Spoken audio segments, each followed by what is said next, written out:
Hello, welcome to the Starters Orders 6 Online League Review Show for week number 9. Then we're back after a week away, and we'll get straight into the action. Right, it's time for another one of those famous chats, and I've got on along me new international superstar winning horse racing trainer, Doug. I don't know what we're going to have to give you a new name now or something. It's Aiden Doug or something we'll have to call you, I think. Oh, I can tell you I was pretty rapt to finally get a winner, so I don't care if it was a 0 to 85, a winner's a winner for me. And that's right. It was good to break the duck. Yeah, well, I was looking at the thing the other day. There's only about 3 people not had a winner now. We'll have to hope they get one. I was having a quick look at the forums earlier this morning, and I think Paul Rhodes was saying that every time we talk about something or somebody, they win. So we'll have to find those. Exactly right. We'll have to find those blokes who haven't had a winner and get them on the program before the end of the season, and they might get one. Well, the proof's in the pudding with my tip was absolutely fabulous. So. Yeah, that's right. There's no stopping it. We can go right back to the very, very first one as well, where we sort of tipped up Shady Heights, and that one ran a few good races as well. Well, won a big race the other week. So I think there could be a career in this for us, and we'll make a fortune out of tipstering. Definitely on the pulse. Have to set up one of those premium rate phone lines and stuff and make a fortune. Yeah, that'll be good. The punters go broke, but we make a fortune. Yeah, that's the one. I always wonder with them things, one of the people that ring up and sort of get their tips, and they must be thinking, well, if the bloke was that sure that he's got the winner, he don't need to sell the tip, he just put the bet on it himself. It's crazy. Exactly right. And it takes the fun out of it. As I said to somebody once who was talking about this tipster that he'd got, I said, that takes the fun away. I love to spend 2-3 hours on a Saturday morning going through the form book picking my losers. It's pick your own losers. It's got to be better than letting somebody else pick them for you. Anyway, racing this week, it was a sort of quietish week, wasn't it, this week? Week before Cheltenham, I suppose, and there were big races on the flat. There weren't that many. I think next week, I was having a look at what we got next week. You got sort of all sorts going on, as well as Cheltenham. I think on the flat there's St Ledgers and all sorts, loads of big races next week. So next week we'll have to do a special 3-hour review show, I think. But see if we can do a lead-up show, mate. Yeah, we'll have to do a daily bulletin or something before long. It's getting that busy. Anyway, so Monday this week. Where did you go this time? This week, what did you have? It was the start of the Eborn meeting at York, wasn't it? Yes, definitely, and it was the Pinsett Masons Acomb Stakes, and that was a Group 3 race. And all I know as an Australian, there's nothing like ripping the top off a coldie in a hot Aussie summer. And here's cheers to the professors, Stella Artois. And it was just that little too classy for the rest of the field. Found Thriller ran well for second, and Flavouring was close up in third. But Stella Artois, here's cheers. Yeah, that went well, didn't it? It was easy win, really. The start to the week almost made it a procession, didn't it? It was in the lead all the way, I think, wasn't it? Yeah, the race 2 and race 3, I'm pretty sure they both led all the way. So, and he did one well. Found Thriller battled away well for second, and so did Flavouring. And there was no horse really that looked like it was going to threaten it. So it was a top win. Looks like it carried top weight too. It did. Yeah, it did, didn't it? 9-6. Must have had a penalty, I think, for winning. Did it win the week before? Can't remember. It may have. Well, I'm pretty sure I've commentated on it, so I think it might have won the week before. I'm guessing it must have as that was a Group 3, it must have had a £6 penalty for winning something the week before. But pretty good performance to give £6 away to some decent horses in there. You'd think someone like the Professor could come up with a better beer for his horse, wouldn't you? Yeah, it's overrated, that Stella stuff. I don't like it at all. If I'm going to drink lager, I'll drink Kronenberg if I can get hold of it. But yeah, it's one of those beers, isn't it? You know, obviously we get it here in Australia, and I only drink it just occasionally, and that just says to me you only drink it occasionally because you have it and you think, there's far better out there. So yeah, you just come back to it because you forget it's not very good. No, it's not. Mind you, talking about bad beer, you got some pretty bad beer in Australia, haven't you? We used to send some really rotten beer over here. I mean, Castlemaine 4X and Foster's. Goodness me, what's that all about? It's like dreadful stuff. Let me tell you about Foster's. Every time I've lived and worked overseas, and you're at a bar and you see someone drinking Foster's, no, they're not Australian. You know they're a Brit.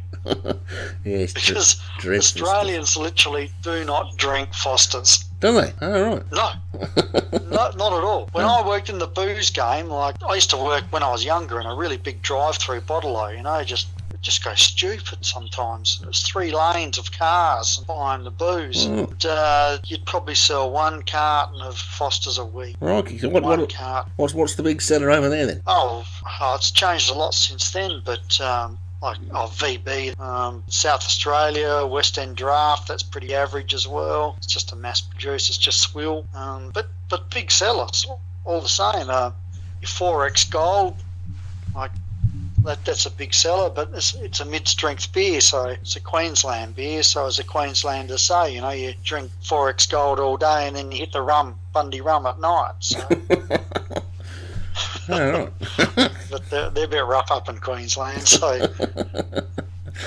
But yeah, a lot of small breweries coming up now. It's probably a bit like England. I always get the idea that in England you've got a lot of small brewers that are just local and they do a bit of trade. And Yeah, we get that happening. with that. We get that with what we call like real beer over here. I don't drink it real beer because I like cold things cold and I like hot things hot. And over here, the beer they make, they don't drink it sort of room temperature. You can't be drinking sort of beer that stuff. So it's just sort of lagery stuff that I'll drink. But one of the main pubs that I use, they've got their own brewery in the garden. They make their own beer, but it's not very good apparently.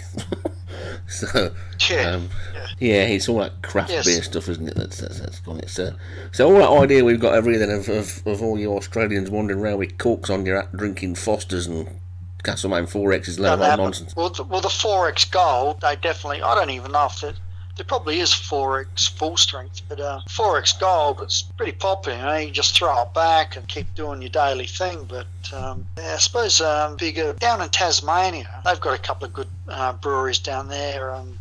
James Bogue, really good beer, really nice beer, sort of European in style. And what's the other one? Starts with a C. Now it's got Cascade. That's another good beer as well. It's made down in Tasmania, and they've got some nice water down there, so it helps with your brew. And up here on the mainland, there's tons of little smaller brewers that are really good. In where I live in South Australia, Coopers, they make probably a bell. Those monk type beers where it all improves in the bottle. Like they do a sparkling ale that you leave it for a couple of years, it tastes even better, and the pale ale's the same. They do a vintage ale. So Coopers is the one to look out for from my neck of the woods anyway. So. Sort of bobs up around the world in odd places. So. Right. Well, we've sort of broke our own record, haven't we? It's the first race, and it's only a 5 furlong race, and we've waffled on about beer for about 10 minutes. So, if that's going to need I'm going to have to find some footage or something to back all that up when I'm doing it, because a 5 furlong race only takes about a minute. So, I'll try and find you some old Australian beer commercials or something. So yeah, that's a world record even for us. That's straight off topic, and we were talking about that race, weren't we? But Stella Artois won it in a procession, really. So I think we've probably just much more to say there. There's not really. Go to race 3, and I'm not really sure the pronunciation of this, but it's the Great Voltigeur. Yeah, the Great Voltigeur. Yeah. Yep.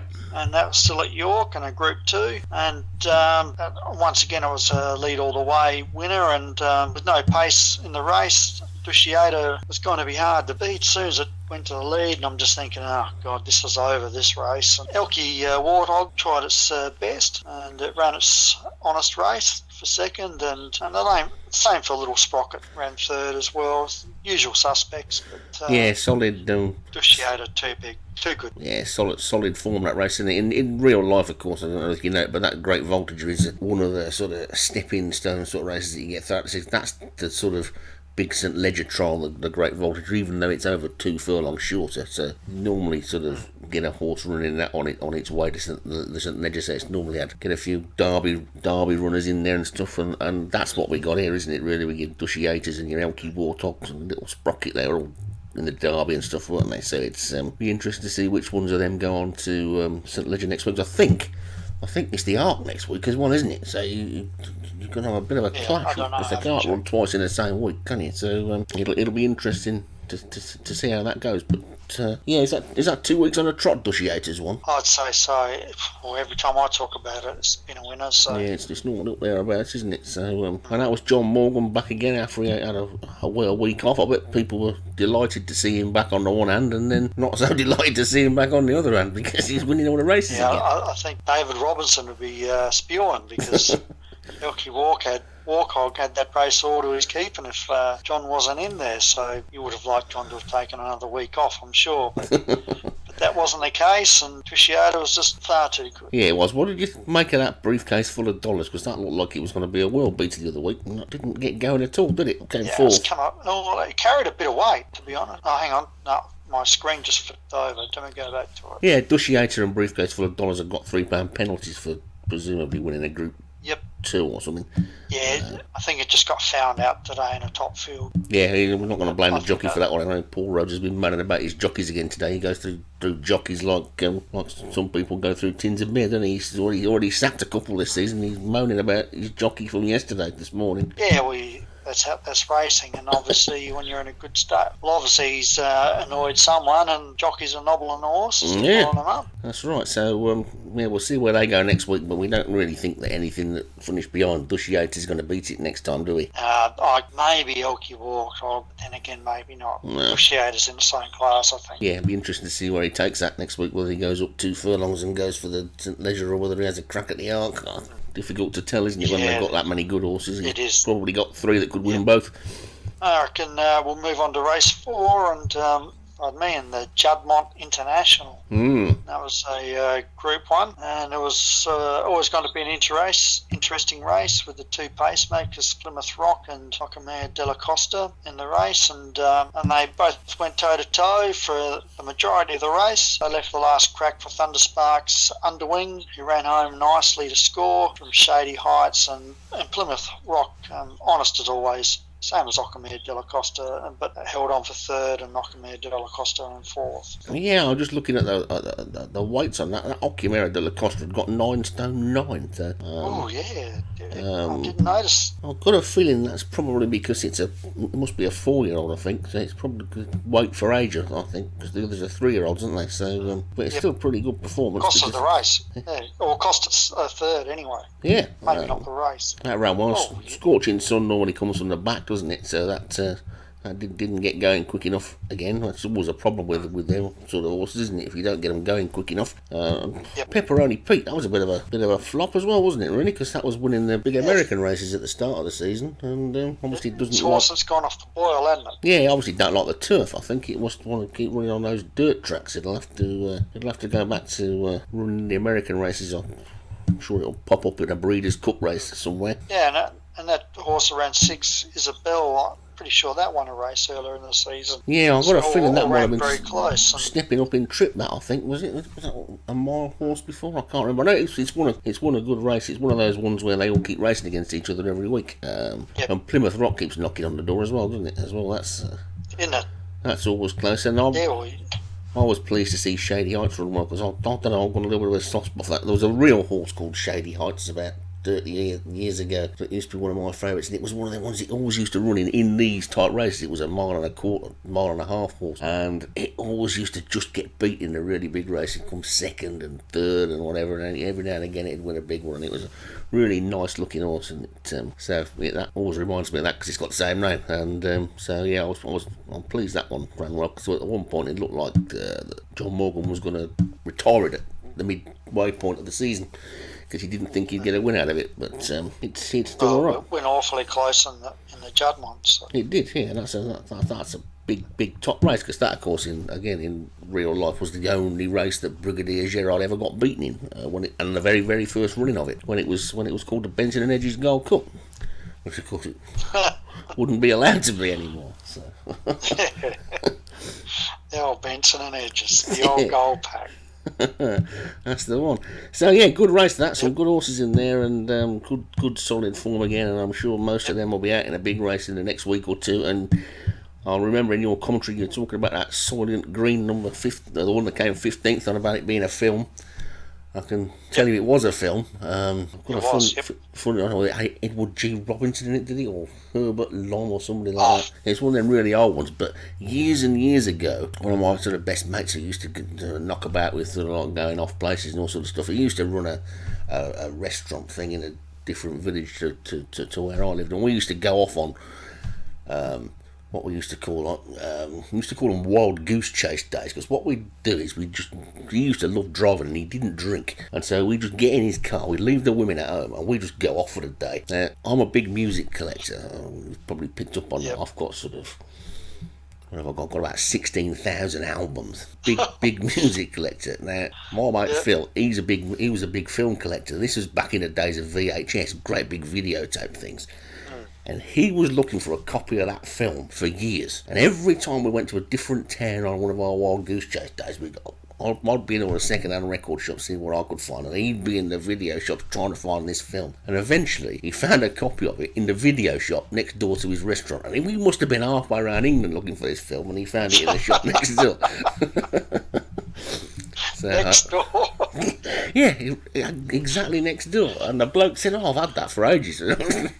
Looking for it everywhere. It reminded me of it when you said it. So I've never actually seen the film, so I've got no idea what it's about or anything. But it's neither have I, but I reckon I remember back in the day someone said there was a plot in the film where they recycle humans for food. Oh. But I could be wrong. But that's the thing that sticks with me. So, but yeah, I've never seen the film either, so it could be a YouTube thing to do when I'm bored. It could, couldn't it? We'll probably get a message from the trainer in a couple of days saying, I don't know what you two are waffling about, but it's a little village just outside Devon that I used to go to on my holidays. It's a Christian village. Yeah. Amish. Well, we've done about 4 races so far, and we've covered some pretty diverse subjects already today. We've probably sort of upset half the world. Let's move on to race 6. All the beer brewers in Australia are going to sue us, and sort of Amishes and all sorts. We've had a go at everybody so far, just about. So, race 6 next. Race 6 is the Connolly Red Mills Lothar Stakes, and then we're still at York, and it was a Group 2, and Shinko Dancer for Go Sapper. Yeah. So what can I say about Shinko Dancer? At the furlong, it wasn't going to run a place, and then at the half, Turbo kicked in, and it was race over, and Shinko Dancer wins. Claire Grogan for Grey Clutterbuck tried to go with the winner and finished second, and Trial by Fire was honest third. Shinko Dancer was explosive. It was. It didn't look like it was going to win, did it? It looked like it was left it too late. But both that one and Claire Grogan going through like steam trains at the end, didn't they?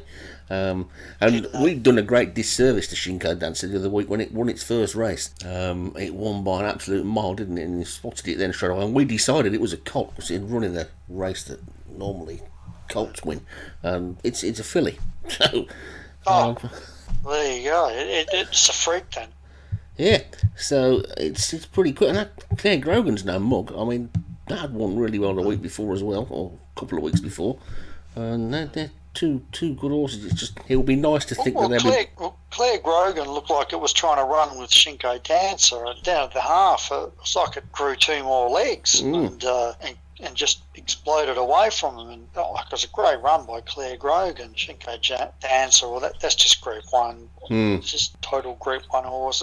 And maybe if there's a group above Group 1, it's probably in that as well. So yeah, it's probably got the most explosive turn of speed of anything I've seen in the season so far. It's just easy, turbocharging it, press the button and go. Whoosh, that's it. Yeah, and like Claire and Shinko, they carried 3 pound more than the rest of the field, and they were just clearly the 2 best horses in the race.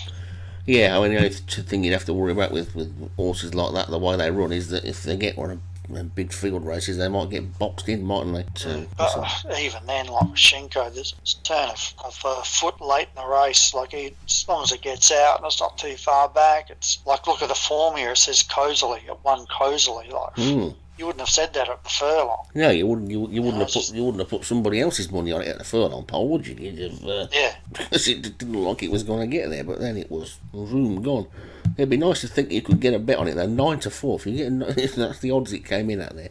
You could get a real bet on these horses somewhere. You could make a fortune, couldn't you? Because you'd lump a few quid on that at night before, wouldn't you? Yeah, definitely. You have to put a bit on, but you're guaranteed a return. Yeah. So maybe that might go in one of your your golden slipper race, that big 2-year-old race. Is that maybe that'll go in that of yours? Do you think? So definitely. If that's smart money. If the golden slipper is the richest 2-year-old race in the world in real life. So if Don's not taking it there, he's not serious. Surely he can't be serious.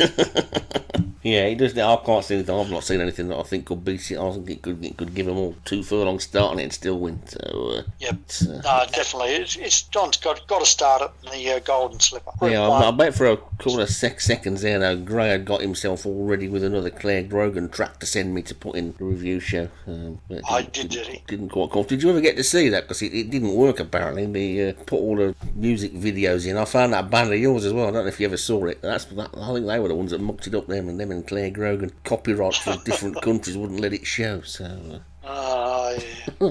That's the old copyright. That's a cut it out. So. Yeah, well. That's how it goes. Yeah. Well, we should move on to race 9, the first day, and that was the Winterhill Stakes, and that was a Group 3. And it was an exciting win for James Shea's Key Solution. It was too strong for River June and Parish Sister, and all 3 left to the last half furlong to stake claims in the race. And but Key Solution come out tops, and it was the favourite, so yeah, it was a good run, good win. Yeah, they've been running some decent races, I think, haven't it? I mean, knocking on the door, coming sort of close, so yeah, it was due a win. Yeah, well, I'm just looking here, like the first 3 horses carried 9 stone, but then after that they all carried a bit of weight. 4th and 5th 9 stone 9, and 6 was 9.3. 7 and 8 was 9.6. Braskin Learspear looked like a bit of a winner there at the 1.5 furlong. That loomed up, and I'm thinking, here we go. This horse finishes pretty hard. You know, you got Devious Diva in there, and Punto Fijo was leading. Looked like it was going to take him all the way out of the line, but they didn't. They just got swamped by the 3 place getters. So yeah, I'm guessing that those 3 at the top must be 3-year-olds. It must be the weight differential must be down to weight for age and penalties for winning big races as well. But I'm pretty sure them top 3 must have been 3-year-olds. But yeah, Key Solution was definitely due a win, wasn't it? And did it well. Yeah, definitely. And so you only had the one big flat race on the third day, on the Wednesday. That was race 22, and it's the Irish Thoroughbred Jim Crack Stakes at York, and it was a Group 2, and it wasn't too hot to handle for Stall 1. No, it came with a wet sail, didn't it? Stall 1 on the outside, and got up. I thought that too hot to handle was going to hang on the rail. After it got back in front again, didn't it? It was good. There was some pretty decent horses in that. That Piriapolis didn't run bad in 4th either, because that was slowly away and quickly got into the race. And Quite Good and Too Hot to Handle had a good old battle, but Stall 1 got that going, and good win, really. When you look at it, you know, it was a small field of 8, but you know, from 8th to 1st or 1st to 8th, wasn't a lot in it really. It's only a few lengths. So if at top, so they're all pretty even sort of rated horses, but Stall 1 was too good on the day. Yeah, I think they went off pretty quick, didn't they? The front 3 were actually in a line at one point, I think, and they set it up for Stall 1, really, didn't they? Coming from behind, it was a nice sort of nice target for him to aim at, and he did well and won okay. Of course, the other big race that we had on Wednesday was the next one, which, although it's not a group race, is actually the biggest race of the meeting. It was the E-Ball race 23, because that 3 or 4 day meeting at York is called the E-Ball meeting, and named after this race. We've got a funny way of doing some things in England. We sort of don't necessarily make the biggest race or the one with the main sort of feature, if you like, and they always call that the E-Ball Festival, and it's not a group race, it's just a handicap. That was a really good race as well. Colin Clark won that with a dark amber. It was a close finish as well, with Bloomington on the inside. I don't know if you saw it. It looked like Champers had come through to win, and then sort of just Yep. dropped off at the end, but that got 10 stone. That was top weight, so it's not surprising. Yeah. Dark Emerald only got 8 stone 8, so it's but that was a really really good race. I might not have had any group races on Wednesday, but I got almost rare outing for me on the flat, because I don't get to do the flat every week, and I had some really close finishes. It was pretty exciting stuff, and that was one of them. Even though it says it won by half a length, it didn't seem like it was half a length when I was watching it. It was a pretty exciting sort of finish. Good race, and I had a few other good handicap winners as well. That Mary Poppins that won later on as well. That one Yep. looked like I saw that race. That looked like it was beaten and then came back and won really well. And I'm pretty sure, well, whether it was jumping, I can't remember, because I did so many races in the end this week. Koyak won again, that in the Ripon Cup, which was a sort of listed race later on. That looks pretty good. Beat Where to Start. Yeah, I was just thinking there's a trainer who had a couple of winners whose name doesn't normally come up. McClure. Rod McClure. And I went to call him Rod McClure, and I thought, that's that actor off the telly. He's probably not called Rod at all. He's probably called Richard or. I don't know. I've been thinking about getting his email, see if he wants to do an interview. Well, he's too late now. He's had 2 winners. We should have done it last week. You've got to pick a bloke who's not had a winner. Well, I've been thinking about it. That's why he's got the winners. Right, there you go. So, not only do we have to interview them, we just have to think about them to make them win. That's right. All right, we could end up being. We'll have to sort of syndicate ourselves here for a fortune. We could be predicting lottery ticket numbers and all sorts of stuff before long. This could be. I think that's the way to go. Yeah, don't know whether he's race 28, the Great St Wilfrid. Crown him, and he's called Rod McClure. It's because his name comes up in the thing. Well, I have to do some serious editing on this bit, because it sounds like we're taking the mickey. But I think he won 2. No, he'll be good. I think he's either and he won race 30 with Prince Famous. Yeah, he would say and he won. I think he's either an Australian or a Kiwi, New Zealander. Right, that's another international winner then. We've got winners all over the place, haven't we, really? And I'm not sure how many winners he'd had so far this season. I don't know if he'd necessarily won that many, but then he won 2 in the space of an hour and a half or whatever. He won race 28 and race 30. Yeah, well, that's as I said, I wouldn't mind getting an interview with him if he's up for it. Let's have a chat with him. Yeah, that's the fun. It would stories. be interesting if he is that Rod McClure that was in the telly, because he was a cowboy thing in the 70s, wasn't it? The Virginian, you ever remember that? I'm sure he was Trampus. No. Maybe he didn't get that in Australia, I don't know. It was American, I think. And he probably did, yeah. We used to get it over here. It was a Virginian. He used to go and ride into towns and say he was like the Lone Ranger, but not quite like the Lone Ranger, if you know what I mean.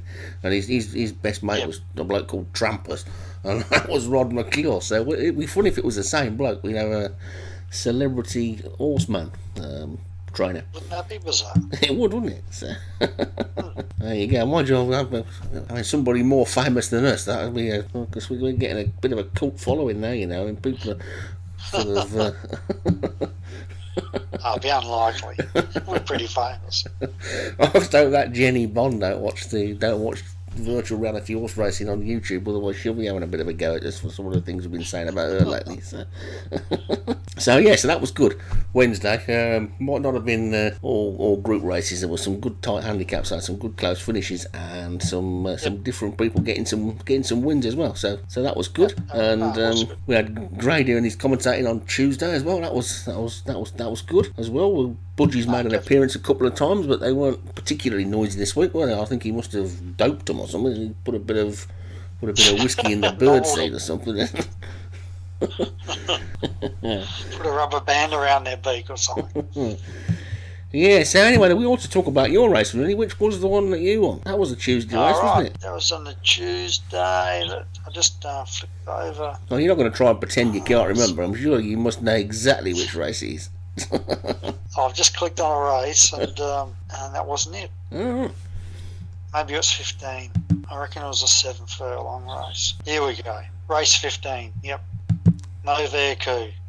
And is that the one that you thought would win? Because you must have had an idea in your head that you were pretty confident that you were going to get at least one. Is that the one you thought would be the one to win? That won? No, I wasn't actually. I thought I would have a chance in this. especially a 0 to 80. And I carried a bit of weight. There was others that carried more, and there was others that carried less. So Yeah, well, you were giving lumps away to the one that came second. I mean, I was got stone and a bit less than you, so that was a pretty good performance, wasn't it? With that sort of weight. So, did you sort of watch it live as it was, or did you sort of hear that it had won before you saw it? No, I was actually started because I usually just look at the hunt races first, and then I seen your message come through, and I'm thinking, all right, I'll just sit back and I'll just wait.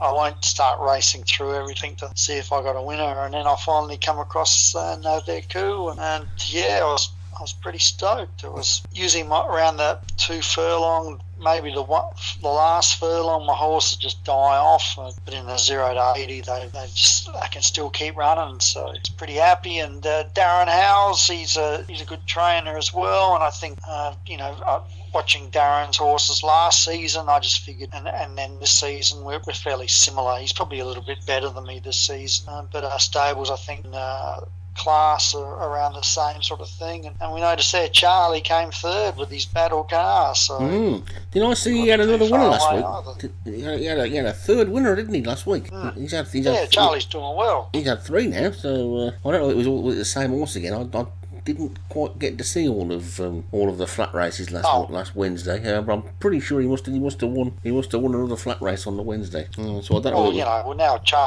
Charlie's got a few winners. He's not one of us anymore, is he? So he's he's moved up with the big trainers, with the you see, I'm sure you and Mike started winning because you're sort of slightly concerned that I might be on the premises next year, and you're going to get your act together in case I sort of come along and show you how it's done. But I'm not sure about that because I started having a go.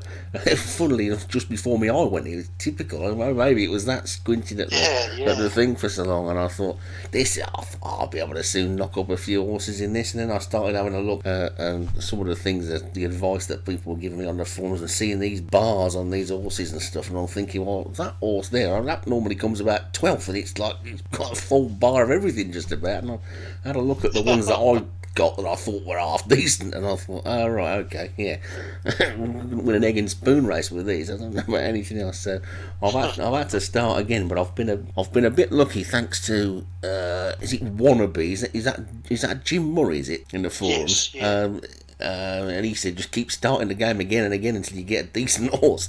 And luckily I got a decent one pretty quick, and so that's been all right. So I've been having a go at that the last couple of nights, and I've managed to get my first sort of bred group winner there. So I'm thinking I'm on the way. By the time the season starts next year, I'll be in there. But I think I might have to specialise in 2.5 mile flat horses because they seem to be the easiest races to win. Yeah, looking down that list again from from that win, there's a chap down there who finished 7th in that. Terence DeBarl, he won a race yesterday as well. I don't know if that was a jump race though. It might have been a jump race, or it could have been the one of the last flat ones. So I think he's another one I don't think's had a winner for a while. Yeah, he won race 31, the William Hill Mile Championship with Curtin's Aaron Darty. Do we know anything about him? No, nothing.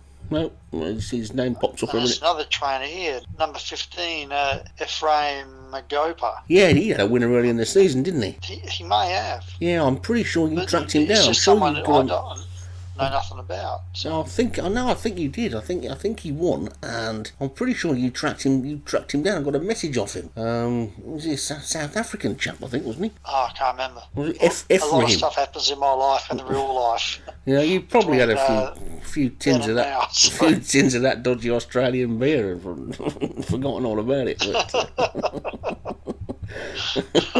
yeah, so we're definitely getting a few different people getting some winners in now, and it's pretty good. So that was the flat this week then, wasn't it? It was not necessarily big fancy group races, but some really exciting finishes, and I think there's going to be some good stuff next week. What are you going to be doing with Noveku? Is that going to go up in class now? Because you're going to get weighted out of 0 to 80s. I'll find another 7 furlong race for it, and it's 0 to 80, 0 to 85 if I'm lucky. So that's good. And I'll just keep battling away. it probably won't win another race for the season. That's the thing with the low handicap races. You just got to keep entering your horses to it. It just gets into that race where it's at the right weight, the right distance, and you're in with a real chance. And you might only get that one opportunity out of the full 13 weeks, but as long as you just keep your eye on it. And I'm not scientific about how I go about entering the horses. Like bigger trainers, they're obviously running in bigger races, so they plan ahead. I just go, every Thursday, Friday, I go, right, I better enter my horses, and I just look for the lowest possible handicaps and try and put my best horses in those lowest ones, and then I just dabble with the rest. So there's no science to it. No. Well, that's the way it is, isn't it? Like I say, when I put that thing up the other day about starting doing the breeding stuff, and everybody's got their own ways of doing it, haven't they? Paul Rhodes does his thing where he gives points for coming first and second, and works out that, and then there's Ghost Zapper or Thunder Spark. One of them was to the chucking mud at the wall approach, just breed everything with everything and see what happens. And they all the different ways of doing things work, don't they? It's you just got to do.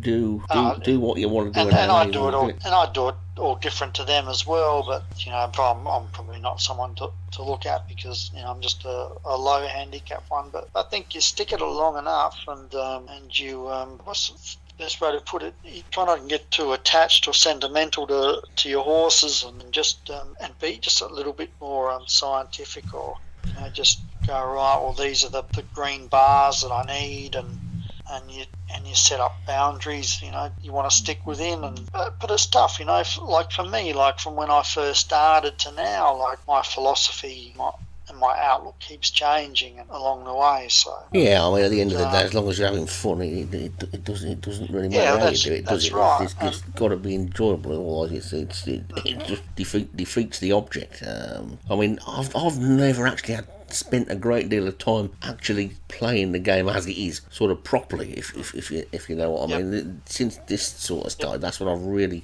sort of got more into it. And I was the game that I was playing, I was sort of struggling. I was thinking, these people sort of like winning all these races, I couldn't win anything. And what I've figured out in the last week or two, it all comes down to breeding the horses, doesn't it? If you're just playing with the horses that are in the game anyway, you're not necessarily gonna do that well, but once you start breeding them, those ones that you breed seem to be a little bit better than the sort of game horses, because like I say, I've had my first sort of ones that I've bred racing in my sort of game this week, and they're much better than the ones that are in the game. So it's but that's the thing. When I was playing my game when I first started, and the game I've been playing now for up towards 90 seasons and in a row, and I reckon I went the first 40 seasons before I bred a horse. I just didn't even think about doing it. Yeah, that's right. I mean, I didn't either. And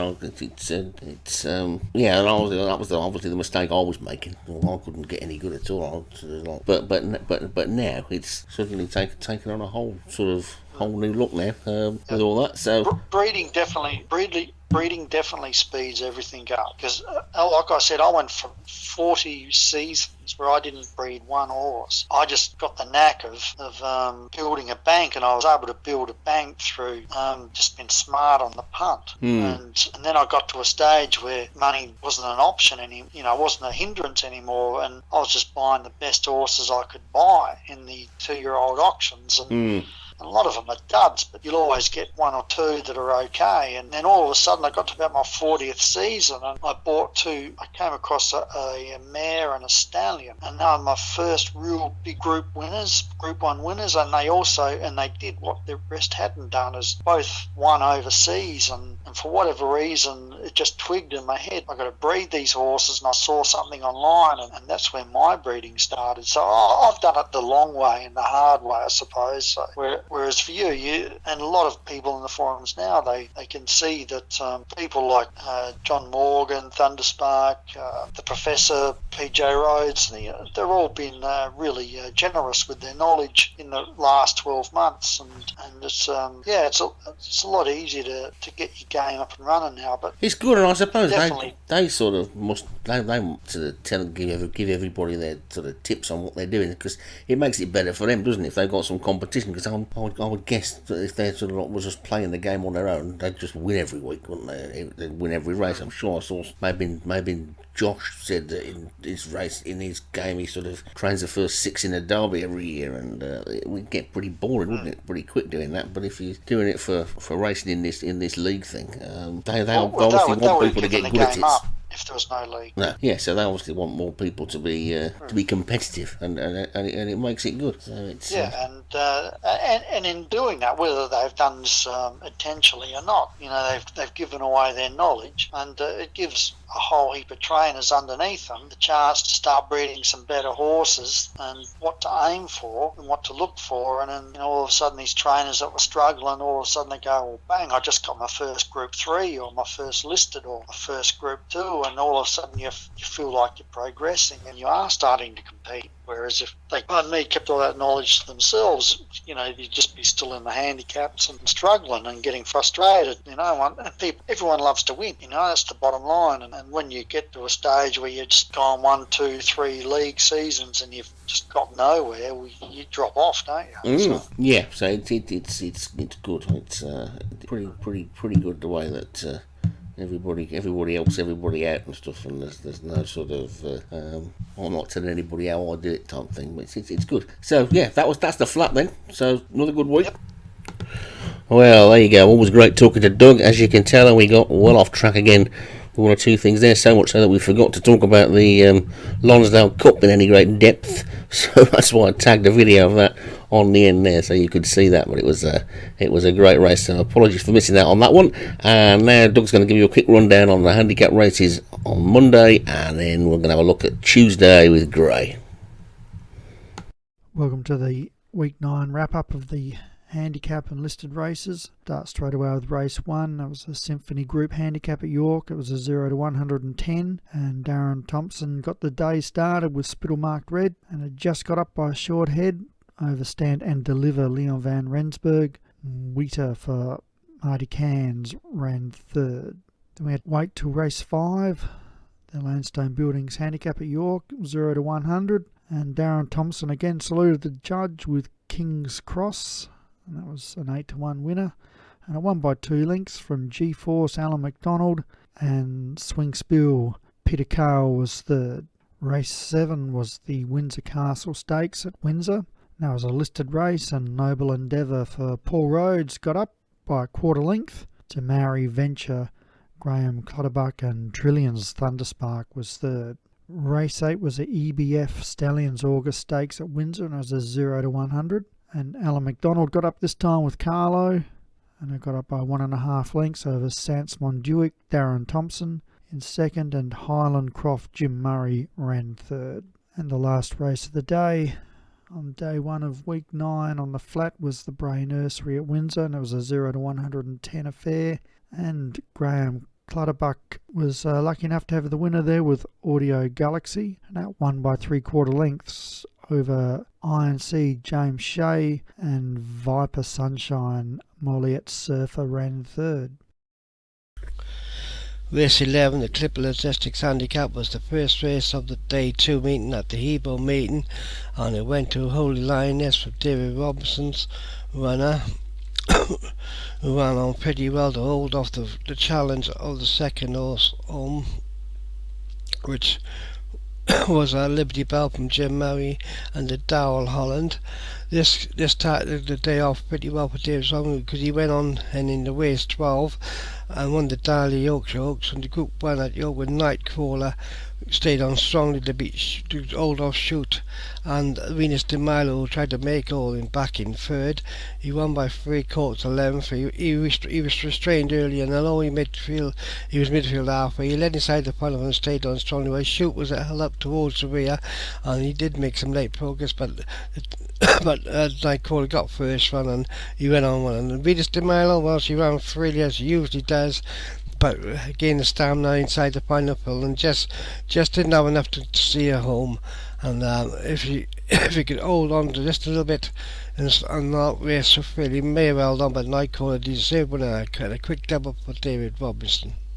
Race 13, the Colemore Numfoot Stakes Group 1, over the 5 furlong sprint. Lock Song here was a strong favourite, and John Morgan and to retain his unbeaten record, and he surely did that by a quarter length from Cestria back in second, from Thunderback stable, and Kentucky Lightning back in third.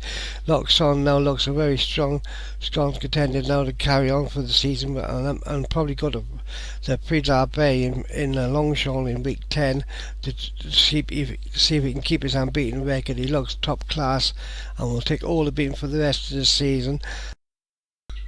Race 14 was the Sky Bet handicap at York, 0 to 110. This was won by the Darren Thompson trained Monte Carmelo, who won by a length and a half from Breaking Glass, and Joshua Sutherland, who a frustrating week was continued in this race from finishing second. But Monte Carmelo won really well in the lead hoppers to win by a length and a half and deserves the win. He'll go up a couple of pounds, but I'm sure you'll find another handicap over this distance. Springs of Desire was back in third for Peter Cahill, and Lady Oaks was back in fourth. Race 15 was the 7th from Sky Bet Stakes at 0 to 80 handicap, and this was a great win for Doug Warren, the Australian trainer with Nova Cole. I should say, I keep saying Curry in the race, but it was Nova Cole who led inside the final furlong and just stayed on to win by a length from 8th space, who won a cracking race for Darren Earls back in second, and Battle Card Charlie Farin back in third. The Fordham was back in fourth for James Fowlers, but again, in the ring, the Doug Warren was cheering his horse on. I was glad to see his first win of the season here at York, and if he can keep him into this sort of grade now, he'll probably pick up another one before the end of the season. Race 16 was the Bet Victor Nursery at 0 to 90, and this was run by Rennie Jennerhard and the Hio Upwaffit, who beat Alcapola Queen by a short head in a very tight finish of Peter Cahill. James Shea Pringle ran well of one of the top weights of 10 stone back in third, and Boris Noble was back in fourth. That was the day 2 meeting at York over and done with. The other meeting on Tuesday was at Goodwood, and Goodwood started off with the Betfred Celebration Mile over 1 mile, Group 2 race, and this was run by Riverone for the Thunderspark stable. Persian Knights was back in second for John Morgan, but Riverone won this quite easy in the end by a run of 3/4 lengths, and held off Persian Knights back in second. A good one by Herod Highland was back in third for Marty Keynes, whose horses improved the last couple of weeks. In La La Land was a disappointment in the race back in third. He started off the season so well, but has been disappointing in the last couple of runs. Race 18 was the Bet Cash Out Ditch Handicap, 1 mile 10, and this was won by Martin Keynes Cash Out, who won by a length from Miss Leader Serious Chill back in second, and Timeless Last was back in third. High Tide ran well in fourth, but still Joshua Sullivan struggling to get a win. But Cash Out won well in the Haley Turner, and surely pick up another race pretty soon. Race 19 was the March Stakes at Goodwood, a listed race, and this is a St Ledger trial which both Doncaster St Ledger in week 10 and the Irish St Ledger Lime Gardens. We wonder which one he'll go for. He won very easily by 3 1/4 lengths for the big John Morgan stable, beating My Moonshell back into second, who won a great race and would definitely go to Doncaster, and Trade Unionist Paul Roach was back in third. The final day of day 2, final race I should say of day 2, was the Chichester City Handicap at Notre.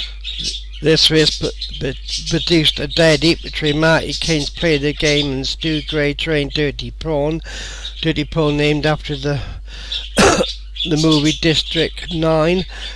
These were 3/4 length of Madley James Forrest back in third, but this is a good race and a very tight finish, and the judge couldn't split them at the end. That finished day 2.